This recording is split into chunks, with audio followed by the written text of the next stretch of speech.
I grip Eli's small hand a little tighter as we step through the heavy glass doors of the Copperhouse Grill. The rich scent of aged steaks and buttery sauces wraps around us like an expensive perfume. A hostess with perfect posture greets us, her practiced smile warming when she spots my 8-year-old son straightening his little clip-on tie. "Good evening, Miss Monroe. Your family is already seated." My heart does a small flip. $600, that's what it cost to secure this corner table for my parents' 45th anniversary. $600 from my marketing job salary that already stretches too thin between mortgage payments and Eli's school needs. But tonight needs to be perfect. "Ready, buddy?" I ask Eli, who nods solemnly. The restaurant unfolds before us, all amber lighting and polished wood. A piano player coaxes something classical from the grand piano in the corner. Couples lean into intimate conversations. The hostess leads us past it all toward the large round table where my family waits. I spot them immediately. My younger sister Brianna, her perfectly highlighted hair cascading over a designer dress that probably cost more than my monthly mortgage payment. Her husband Derek nods absently while thumbing his phone. Their 2 boys, 7 and 5, squirm in their chairs despite the tablet propped between them. My father Frank sits tall in his chair, my mother Elaine beside him, both beaming at Brianna's sons. On the table between my parents rest 2 wrapped gifts with bright blue ribbons, one for each of Brianna's boys. Nothing else. "We're here," I announce, summoning warmth into my voice. Mom glances up. "Oh, Alexis, there you are." Not a single pair of eyes shifts toward Eli. "Happy anniversary," I say, leaning down to kiss my mother's cheek. It's cool against my lips. 45 years is incredible. Dad accepts my kiss with a stiff nod. "Thank you for setting this up." Brianna barely looks away from her phone. "Hey, sis." I help Eli into the empty chair beside me, watching as he carefully smooths his napkin over his lap like I taught him. His dark eyes dart around the table, taking everything in. I can tell he notices the gifts. The absence of acknowledgement. "Eli picked out cards for both of you," I say, nudging my son gently. He reaches into his little suit pocket, producing 2 handmade cards with careful crayon drawings. "Happy anniversary, Grandma and Grandpa." Mom takes them with a distracted smile. "That's nice, dear." The cards disappear into her purse without being opened. "Alexis, be reasonable. Your sister needs this more." The memory of my mother's voice slices through me, sharp and familiar. How many times had I heard those words growing up? When Brianna needed the new coat more than I needed winter boots. When Brianna deserved the last piece of cake because she'd had a hard day at school. When Brianna required my college fund because her wedding venue had to be perfect. It's a pattern I've never broken. Even now, with Eli to raise on my own after his father walked out, I still send Brianna money when she calls with her latest crisis. Still show up to every family function, hoping that this time will be different. Still wanting, for Eli's sake, just one perfect family dinner. A waiter appears with leather-bound menus. I watch Eli's eyes widen at the fancy script, his finger carefully tracing the descriptions of each dish. He pauses at the shrimp pasta, his favorite meal for special occasions. "Would anyone care for appetizers?" the waiter asks. Brianna's boys shout their demands, while my father nods approvingly at their healthy appetites. When the waiter turns expectantly toward Eli, my son looks up at my father first. A child's instinctive deference to the family patriarch, then back to the menu. "Could I have the shrimp pasta, please?" Eli asks, his voice barely audible over the piano music. The waiter looks toward my father, who continues studying his menu as if Eli hadn't spoken. The silence stretches uncomfortable seconds longer. Then Brianna smirks, not bothering to look up from her phone. "We didn't order for him." My breath catches.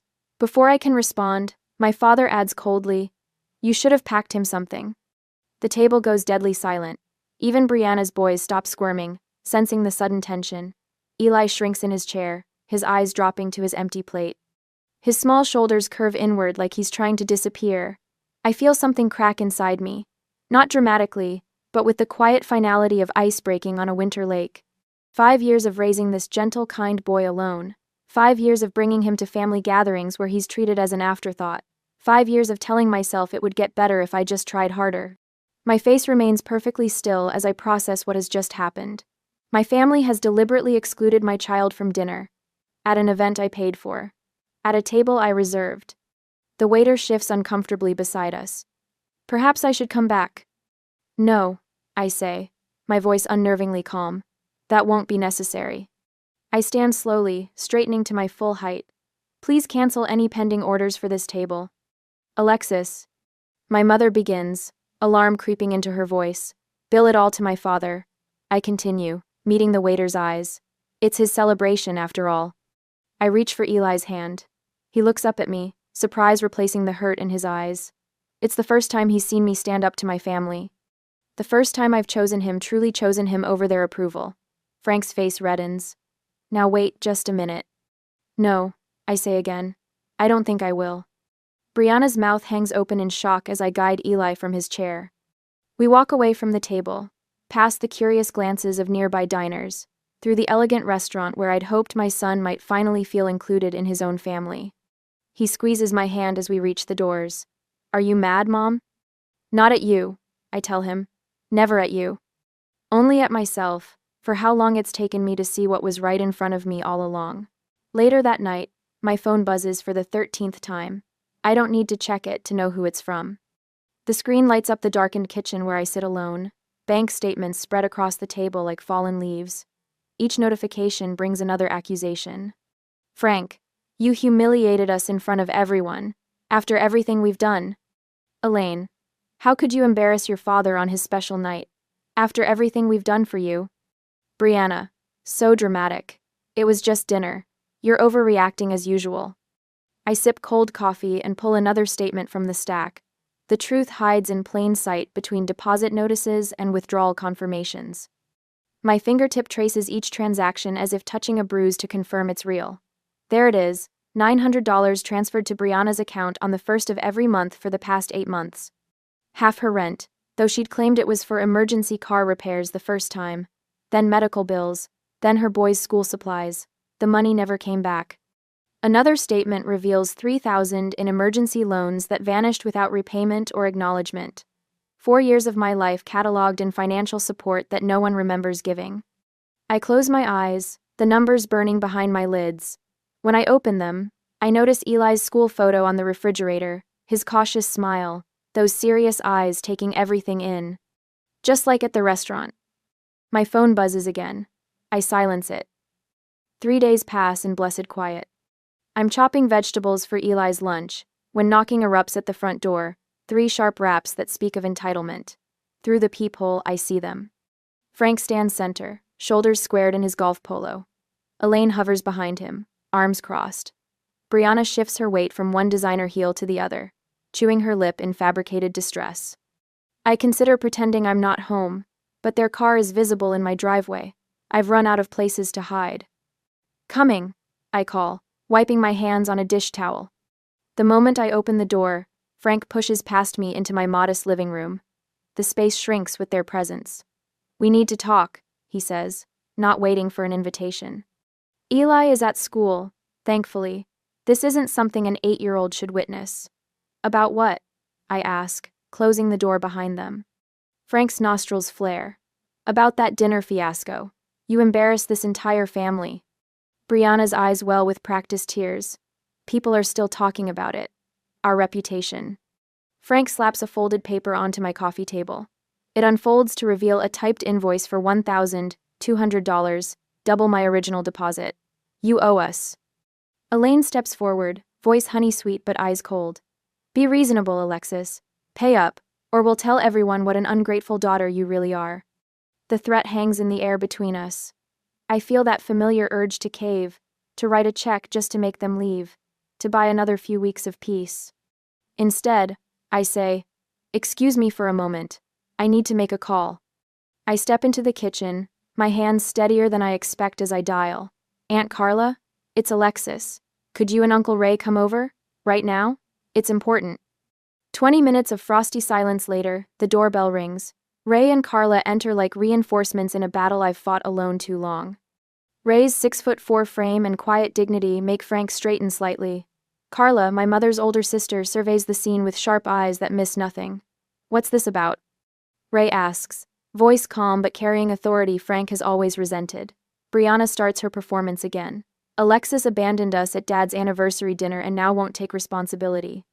That's not what happened, I interrupt, surprising myself with my steady voice. They refused to feed Eli, at a dinner I paid for. Frank steps toward me, finger pointing. You listen here. Back off, Frank, Ray says quietly, not moving, but somehow placing himself between us. Carla perches on the arm of my sofa. I've watched this pattern for decades. You've always favored Brianna. Always expected Alexis to sacrifice without complaint. That's ridiculous, Elaine sputters. Is it? I walk to the dining table and return with my stack of statements. I've been paying half of Brianna's rent for 8 months. $1,800 a month, and I've covered half. That's $7,200. Brianna's face pales slightly. Emergency loans that were never repaid. I flip through more pages. Free babysitting for her boys while she and Derek take weekend trips. Emotional support that's never reciprocated. My voice gains strength with each word. This ends today. Carla nods. When's the last time anyone helped Alexis?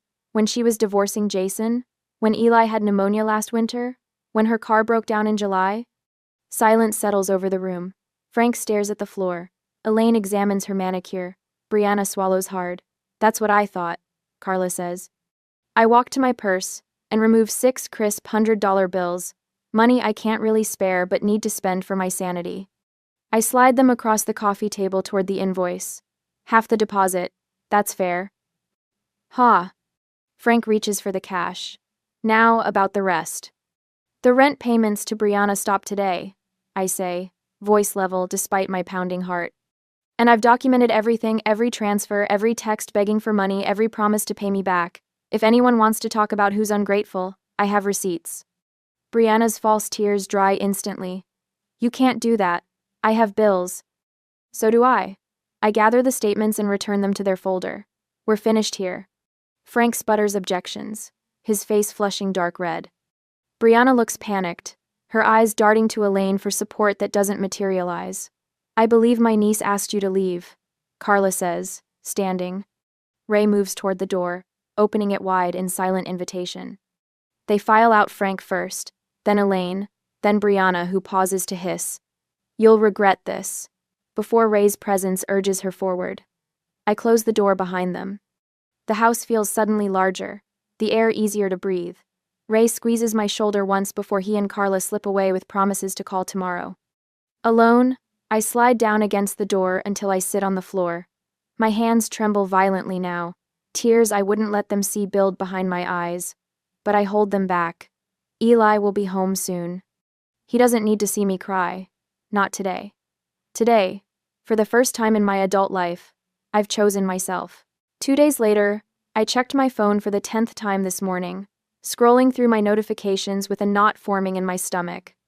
Brianna's Facebook status glows from the screen. Some people forget where they came from when they think money makes them better than family. 27 likes. 5 comments asking what happened. Mom's response appears directly below, complete with heart emoji. Some people forget where they came from. The vagueness is deliberate. Just enough information to signal something's wrong without providing context. Just enough to make people curious. Just enough to make me the villain. My phone rings. Cousin Beth's name flashes on the screen, the 3rd family member to call today. I send it to voicemail, adding her to the growing list of calls I'm screening. The quiet satisfaction of this small boundary surprises me. 2 weeks ago, I would have answered immediately, desperate to explain my side. Not anymore. My notepad sits open on the kitchen counter. Every interaction since the restaurant confrontation, methodically documented, dates, times, exact wording. What began as a defensive measure has become oddly comforting, like building a fortress around Eli and me, one fact at a time. The phone buzzes with a text from Jennifer, my coworker. Coffee before work tomorrow? You seem like you could use a friend. I type back yes, before I can overthink it. Sunday morning brings church, a ritual I've maintained for Eli's sake despite my complicated relationship with faith. We slip into our usual pew, and I immediately feel the weight of stares. Mrs. Rollins leans toward her husband, whispering behind her hymnal. Their eyes dart my way, filled with concern that feels nothing like compassion. Are you okay, Mom? Eli asks, noticing my white-knuckle grip on the program. I force my fingers to relax. I'm fine, buddy.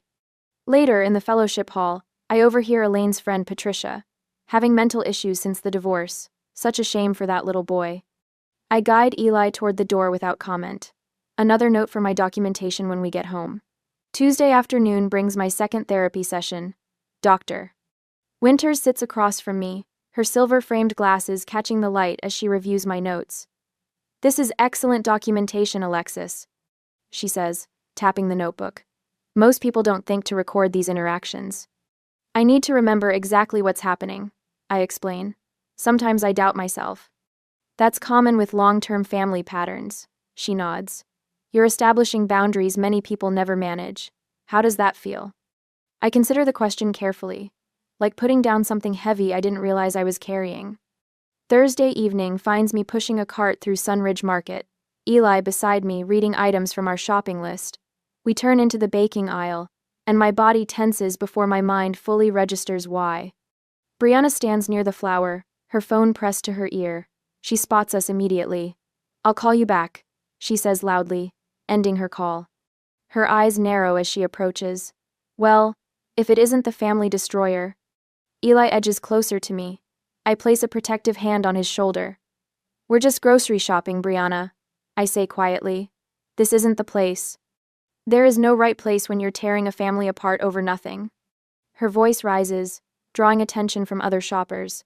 "Mom's heartbroken. Dad barely speaks. All because you couldn't handle one dinner?" An elderly woman with a cart pauses, openly watching. A store employee glances our way. "This isn't about dinner," I say, keeping my voice low and steady. "It's about respect. For me and for Eli." "Respect?" She laughs, the sound brittle and hollow. "What about respecting the people who've always been there for you, who've supported you through everything?" The lie is so blatant I almost laugh.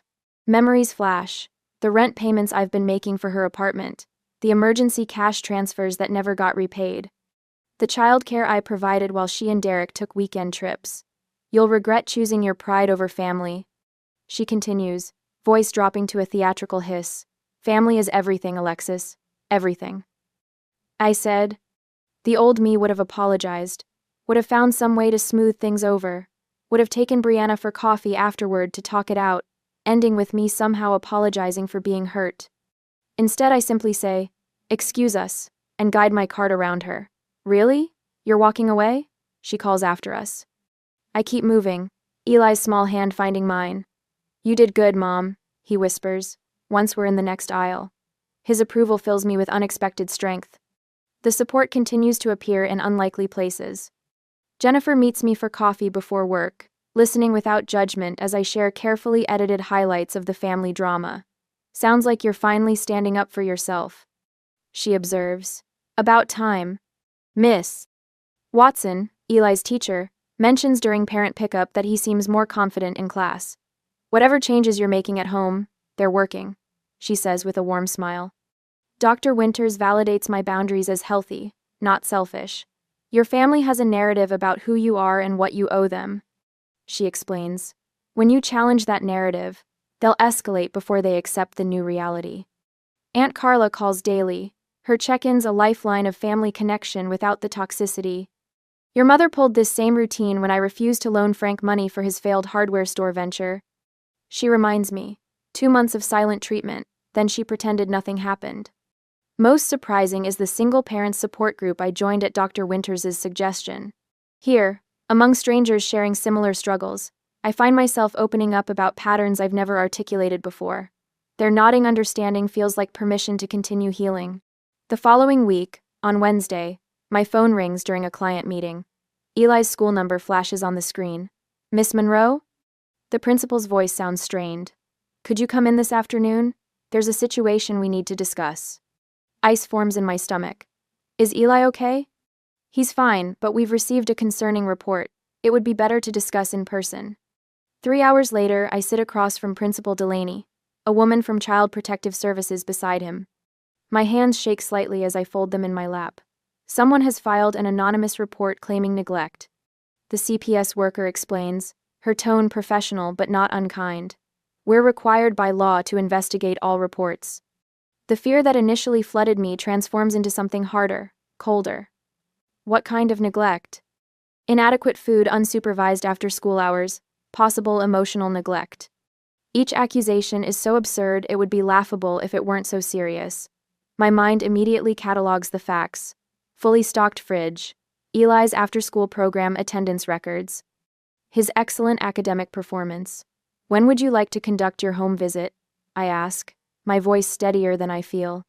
The CPS worker looks surprised at my directness. Tomorrow morning, if that works for you. Perfect. That night, I don't panic or cry. Instead, I clean our already tidy home, organize Eli's schoolwork into labeled folders, and print out his medical records showing regular checkups. I lay out his carefully planned lunch for the next day. Then I call Aunt Carla. Brianna, she says immediately when I explain. Has to be. The CPS worker arrives promptly at 9 the next morning. She tours our modest but well-kept home, checks the refrigerator and pantry, reviews Eli's school records, and observes his clean bedroom with appropriate toys and books. Miss Monroe, she says as she makes final notes, I'll be closing this case immediately. This appears retaliatory. What does that mean? I ask, though I already know. It means someone likely filed this report to punish you, not out of genuine concern for your son. She looks up from her clipboard. Unfortunately, we see this in family disputes. I'm sorry for the inconvenience. After she leaves, I call Jennifer to reschedule our lunch. Then I make another call, to an attorney recommended by a member of my support group. I need to document harassment. I explain over the phone, and I need to know my options. 2 days later, I sit in Attorney Lawrence's office with my evidence spread before us. Every Venmo transfer to Brianna, every rent receipt, every begging text message. $7,200 over 8 months, she says, reviewing the figures, plus childcare hours equivalent to approximately 4,000 in services. She looks up at me over her glasses. You've been thorough, that's good. I'm learning to be. And you've been recording all interactions with family members? I nod toward my notebook. Dates, times, exact wording whenever possible. Excellent. I can draft cease and desist letters based on the harassment pattern and false CPS report. She taps her pen against her legal pad. You understand this will effectively sever your relationship with them? The question should terrify me. Weeks ago it would have. Now I feel only clarity. This isn't family drama anymore, I tell her. It's war. I watch the FedEx driver retreat down my walkway, his shoes crunching on autumn leaves. The cease and desist letters rest in my hands, 3 identical envelopes addressed to Frank, Elaine, and Brianna Monroe. My attorney, Sarah, assured me this was necessary after the CPS ambush. You're doing the right thing, she had said yesterday, sliding the documentation across her desk. False CPS reports are serious. These letters establish a paper trail. The envelopes contain meticulous records, bank statements showing years of financial support, text messages begging for emergency loans, and a formal statement from the CPS worker confirming their visit appeared retaliatory. Sarah's stern warning about legal consequences sits prominently on the first page. My terms are clear. The financial exploitation ends today. I drop the letters into the outgoing mail slot and exhale. For the first time in years, I'm not seeking approval or fearing disappointment. I'm simply protecting what's mine. My phone buzzes that evening while I help Eli with homework. A number I don't recognize. Alexis? It's Derek. Brianna's husband. My finger hovers over the end call button. Please don't hang up, he says quickly. I'm not calling to argue. Then why are you calling? My voice remains neutral, neither welcoming nor hostile. Brianna pushed for the CPS report, he admits, his voice low. I tried to stop her, but... He pauses. Look, check your Venmo in 5 minutes. I'm paying back everything, the rent, all of it. Why now? Because this has gone too far. The resignation in his voice surprises me. $3,600. That's what we owe you, right? I'm done enabling this. She's on her own now. Sure enough, 5 minutes later, my phone pings with a Venmo notification. $3,600, with a simple message. I'm sorry. Another text follows. They're planning something else. Be careful. I don't respond immediately. This unexpected alliance feels like quicksand, too dangerous to reject outright, too unstable to embrace. Instead, I screenshot the transaction and forward it to Sarah. Documentation. Always documentation. The weekend arrives with unseasonably warm October sunshine. Eli spends the morning at a friend's birthday party, giving me rare quiet hours. I decide to tackle the garage, a project I've avoided since the divorce. Physical labor feels right. A way to channel the storm of emotions into something productive. 3 hours in, sweat dampening my t-shirt, I unearth a shoebox tucked behind my old college textbooks. The sight of it sends an electric jolt through my body. This box came from my childhood bedroom during the hasty move after my divorce. I'd forgotten it existed. I carry it into the kitchen, my hands trembling slightly as I remove the lid. The scent of old paper and forgotten memories rises to meet me. School report cards with teacher comments about my quiet, helpful nature. A blue ribbon from a 5th grade science fair. A handful of photographs showing a solemn-faced girl standing apart from her beaming younger sister. At the bottom, a yellowed envelope. My mother's precise handwriting addresses it to my father. The date August 1988, 1 week after my birth, makes my heart stutter. I slide my finger under the sealed flap, which opens easily after decades. The letter inside is written on my mother's personal stationery, the pale blue paper creased and fragile with age. Frank. I wasn't ready for another baby. Not so soon after Brianna. I try, but I can't seem to bond with this one like I did with our first. When I look at Alexis, I don't feel that same rush of love. Sometimes I wonder if there's something wrong with me, or with her. She's so quiet, so watchful. Nothing like our Brianna. What if this never changes? What if I never love her the same way? Elaine. At the bottom, in my father's blockier handwriting, a response. She'll grow out of it. Just favor Brianna until then. Less pressure on you that way. The paper slips from my fingers, landing silently on the kitchen counter. 35 years of feeling like an outsider in my own family suddenly crystallizes into perfect clarity. It wasn't my imagination. It wasn't my fault. My exclusion wasn't something I could fix with more effort or understanding. It was by design. From the very beginning. I stare at the evidence of my mother's emotional rejection, a confession she never intended for me to see. The familiar ache in my chest transforms into something else entirely. Not hurt, exactly. Not even anger. Just a profound, overwhelming certainty. I reach for my phone and photograph the letter.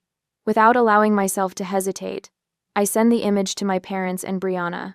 No subject line. No message. Just the evidence. Then I block all 3 numbers. My Aunt Carla calls the next afternoon while Eli plays in the backyard. Her voice carries a strange mix of shock and vindication. I ran into your mother at Safeway, she says without preamble. Elaine looked like she'd seen a ghost, white as a sheet. She kept muttering that you'd destroyed the family. I watch Eli through the kitchen window as he carefully constructs an elaborate fort from fallen branches. I didn't destroy anything, Carla. I just exposed the truth. Well, that letter's certainly done its work, Carla continues. Your cousin Melissa called. Apparently, your sister's been on a rampage, screaming at your parents about documented favoritism. A pause. Frank's blaming Elaine for keeping the letter all these years. I should feel something satisfaction, perhaps, or grief. Instead, I experience a strange weightlessness, as if I've set down a burden I've carried so long I'd forgotten it was there. People are starting to see through Brianna's narrative. Carla adds, that perfect family image is cracking wide open. After we hang up, I join Eli in the backyard. He's created an impressive structure, complete with a small entrance and what appears to be a lookout tower. Want to see inside, Mom? He asks, his face flushed with creative pride. When I nod, he leads me carefully to the entrance, pointing out features along the way. He pauses suddenly, studying my face with surprising intensity. You look different, he decides. Different how? He considers this seriously, head tilted. You don't look worried anymore. I squat down to his level, meeting his earnest gaze. I'm not worried anymore, I tell him, realizing as I say it that it's true. The tightness that's lived between my shoulder blades for as long as I can remember has finally released its grip.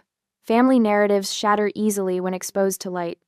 Mine took 35 years to crack, but now that it has, I feel only the quiet strength of truth. The foundation beneath me feels solid for the first time in my life. I duck my head and follow my son into the fort he's built with his own hands, leaving the past where it belongs.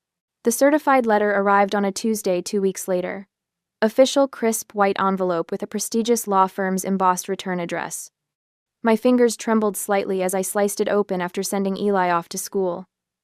Notice of petition for grandparent visitation rights, the heading announced in bold. My stomach dropped as I scanned the formal legal language. Frank and Elaine, no longer mom and dad in my mind, were demanding court-ordered access to Eli. The document cited Arizona family law statutes and painted me as an emotionally unstable mother who was vindictively withholding their grandson from them. I sank onto the kitchen chair, the paper shaking in my hands. They were actually taking me to court. After years of barely acknowledging Eli's existence, suddenly they were claiming some deep bond that I was cruelly severing. Miss Monroe has exhibited increasingly erratic behavior, the petition claimed, including abruptly severing family relationships without cause, making unfounded accusations, and demonstrating an inability to maintain healthy familial connections essential to the child's well-being. The lawyer's name at the bottom was from one of Scottsdale's most expensive firms. Of course, they'd spare no expense now, when it served their image. For one terrible moment, fear gripped me like a vice. What if a judge sided with them? What if my son was forced into supervised visits with people who had deliberately excluded him, who had filed false reports against me? The thought of Eli being legally mandated to spend time with them while I waited helplessly outside made my chest constrict. Then there was the money. Attorney fees, court costs. How much would fighting this drain from Eli's college fund? From our stability? I called my attorney with shaking hands. She promised to review the documents immediately, but the hour until she called back stretched endlessly. I paced our kitchen, imagining worst-case scenarios where judges who didn't know us made decisions that would haunt Eli for years. When my phone finally rang, my attorney's voice came through calm and steady. "They have no case, Alexis. Arizona law won't support them." "You're sure?" I pressed, needing absolute certainty. Grandparent visitation in Arizona requires extraordinary circumstances. The court prioritizes parental rights unless there's clear evidence that severing the grandparent relationship would genuinely harm the child. She paused. "Given what you've shown me about their minimal involvement in Eli's life, plus the false CPS report, their case is laughably weak." The relief nearly buckled my knees, but as I hung up, anger replaced fear. This wasn't just another manipulation. It was a declaration of war against my son's well-being. I spent the weekend building my fortress. Every slight against Eli, every missed birthday, every dismissive comment, all documented chronologically in a massive folder. Bank statements showing thousands funneled to Brianna while Eli wore hand-me-downs. Text messages where I'd begged them to attend Eli's school performances, met with excuses or silence. And at the center of it all, that damning letter from 1988. The one where my mother had written to my father that she couldn't bond with this one, and his callous response to favor Brianna until then, the smoking gun that explained a lifetime of rejection. Monday morning, I called Eli's school and filed for a restricted access order. Only approved individuals would be permitted to pick him up or visit Aunt Carla, Uncle Ray, my close friend Jennifer. Frank and Elaine's names were conspicuously absent. "Is everything okay, Miss Monroe?" the principal asked, concern evident in her voice. "Just taking precautions," I answered. "There's a family situation being resolved." That afternoon, I met with my estate attorney and updated my will. If anything happened to me, Carla and Ray would become Eli's legal guardians. Not Frank and Elaine, not Brianna. The document felt like armor protection extending beyond my lifetime. When my attorney delivered our formal response to the grandparent visitation petition, she called afterward with barely contained satisfaction. "Their lawyer just called me," she reported. "He's advising them to drop the case." "What changed his mind?" I asked. "Your documentation, particularly that letter from 1988. He said he can't in good conscience pursue a case that would be this damaging to his clients if it went public." I had won. Not just this battle, but the war. Years of allowing myself to be the family doormat had cultivated in me the perfect weapon, meticulous record-keeping, born from desperate attempts to understand what I'd done wrong. The following morning, I mailed identical letters to Frank, Elaine, and Brianna. 1 page, 5 sentences. I have documented every instance of neglect, manipulation, and cruelty toward Eli and myself. I have shared this documentation with my attorneys and trusted friends with instructions to make it public if necessary. If you contact me or Eli again in any way, I will involve law enforcement and release everything. This is not a negotiation or a temporary boundary. It is permanent. That evening, I gathered every family photo containing Frank, Elaine, and Brianna. The frames emptied one by one as I fed each picture into the shredder, watching as smiling faces from holiday dinners and forced family gatherings disappeared into confetti. In their place, I created a new photo wall.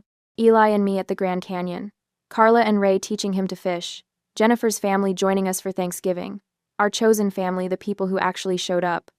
My phone buzzed with texts from extended family members I hadn't heard from in years.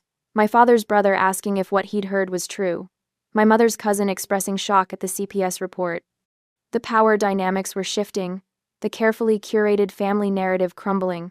The following weekend, I booked a camping trip to Sedona. Just Eli and me under the stars, our first true just us adventure. As we packed the car, my phone pinged with a notification. One final message from Elaine. My finger hovered over the delete button. Part of me, the old Alexis, wanted to know what she had to say. What justification or plea or threat she was making now. I took a deep breath and pressed delete without reading it. Some messages don't deserve to be read. Some chapters need to stay firmly closed. Ready for an adventure, buddy? I called to Eli, who was carefully arranging his sleeping bag in the trunk. His smile, relaxed and genuine in a way I hadn't seen in months, was all the confirmation I needed. 3 months later, the tent stakes sink into the rusty earth with satisfying thuds as I secure our temporary home. Sedona's magnificent red rock formations tower around us, catching the late afternoon sun like ancient sentinels on fire. Eli darts between the juniper trees, his laughter bouncing off canyon walls as he collects pine cones for our evening campfire. Mom, look at this one. He holds up a perfectly formed specimen, eyes bright with discovery. It's bigger than my hand. No phones chirping with accusatory texts, no family drama suffocating us like too tight clothing.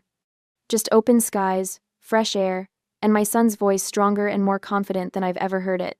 That's perfect for our collection. I call back, smiling as he carefully places it with the others. Eli chatters about rock formations and desert wildlife as we finish setting up camp, his knowledge surprising me. The quiet, hesitant boy from the Copperhouse Grill has transformed into this curious explorer who now speaks without first checking if anyone wants to hear his thoughts. Our laughter echoes against the canyon walls as we race to fill the water jugs, playfully splashing each other at the campground spigot. His giggles uninhibited and free fill spaces in my heart I hadn't realized were empty. Later, our simple camp dinner feels luxurious compared to that sterile restaurant meal months ago. Flames dance in the fire pit while we roast hot dogs and marshmallows. Eli sits cross-legged on a flat rock, completely absorbed in the careful rotation of his marshmallow, determined to achieve the perfect golden brown. When he looks up, chocolate smeared across his chin, and graham cracker crumbs dusting his shirt, his expression turns suddenly serious. You seem happier, Mom. The words hit me with unexpected force. This observant child sees everything, always has. I exhale slowly, watching the flames.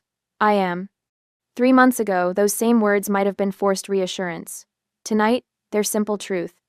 The dynamic between us remains mother and son navigating the world together, but utterly transformed from that tense night at the restaurant. While Eli hunts for the perfect stick for another marshmallow, I find myself reflecting on the journey that brought us here. For years, I'd worn my peacekeeper role like a second skin, sacrificing my own well-being to maintain a toxic family harmony that never really existed. The guilt that once shadowed my every boundary-setting attempt has been replaced by something stronger, confident, self-advocacy. I no longer believe I'm selfish for refusing to be mistreated. The mantra that carried me through those final confrontations replays in my mind. We deserve respect, not just inclusion. My monthly therapy sessions have helped me process the family trauma without drowning in it. I've found friendship with other parents who understand healthy boundaries aren't walls but necessary protection. At work, the promotion I received last month reflects energy finally redirected toward my career, rather than managing family crises. Eli's teacher reported his grades improving alongside his confidence. And my relationship with Aunt Carla and Uncle Ray has deepened into something genuine, the family we've chosen rather than inherited. Last week, Jennifer from accounting stopped by my desk, her eyes red-rimmed from crying over her mother's latest manipulation attempt. How do you do it? She'd asked. Just walk away from family? I'd shared what took me years to understand. You can love people from a distance. Sometimes that's the most honest love there is. I gave her the number for my therapist, and the title of the book that helped me recognize generational patterns. Finding purpose in supporting others through similar struggles has become an unexpected gift. Morning arrives with pink gold lights spilling over distant mesas. Eli and I hike toward a viewpoint overlooking the valley, our breathing synchronized in comfortable silence. Standing here, I realize my body feels different, shoulders relaxed, spine straight, breath coming easily. Eli reaches for my hand naturally as we pause at the overlook. Trust fully restored between us. "Mom?" he asks, squinting into the brightening sky. "Yes, buddy?" "I like our family better now." I squeeze his small hand in mine. "Me too." The simple truth settles between us. Family is what we build, not what we're born into. As the sun crests the horizon, mother and son stand silhouetted against the dawn sky, walking together toward a new horizon neither of us could have imagined 6 months ago.